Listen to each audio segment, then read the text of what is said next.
following those key legal arguments being made today in the case of Detroit's bankruptcy. And Jim, the stuff going on today could set precedent across the nation, couldn't it? Yes, this is the first big hurdle. Is Detroit eligible to be in bankruptcy? A lot of discussion about the Michigan constitutional protections on employee pensions preventing them from being cut. The judge knows he's being watched coast to coast, wanted everybody to understand he was being hypothetical when he asked, does he have power as a bankruptcy judge with Chapter 9 to cut those pensions?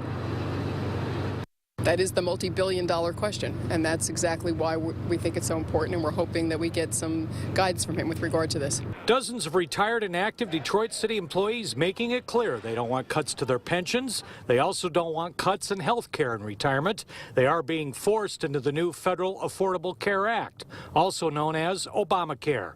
Legal arguments inside the decision to go into bankruptcy made by Detroit Emergency Manager Kevin Orr and approved by Governor Rick Snyder to get what they did not have the power to do because the Michigan Constitution prevents cuts to pensions. They get to avoid accountability by hiding behind the bankruptcy process.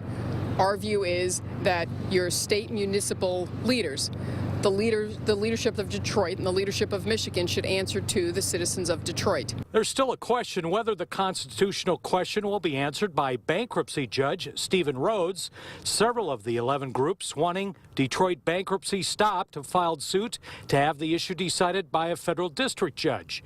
And the issue could go all the way to the U.S. Supreme Court. We still are pushing that forward, but in the first instance, the first judge we have to talk to is Judge Rhodes. So we're engaging with him because we certainly don't want to let this opportunity pass to make the arguments.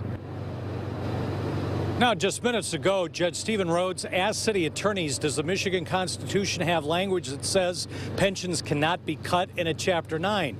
The answer is, of course, no. But the city attorney also said that if you don't like Chapter 9, write Congress change the law. If you don't like the governor calling the shots, vote him out. If you don't like the emergency manager, write the governor. And should Kevin Orr even be in office? That's another legal argument. We're going to explore that next hour at 6. Jeff, Joanne? Well, of course, the wheels of justice turn very slowly sometimes, Jim. So when can we expect these key rulings to be made? Maybe by the end of the month. There's an actual trial on eligibility. Still has to happen next week. The judge said he will not be ruling until that's over.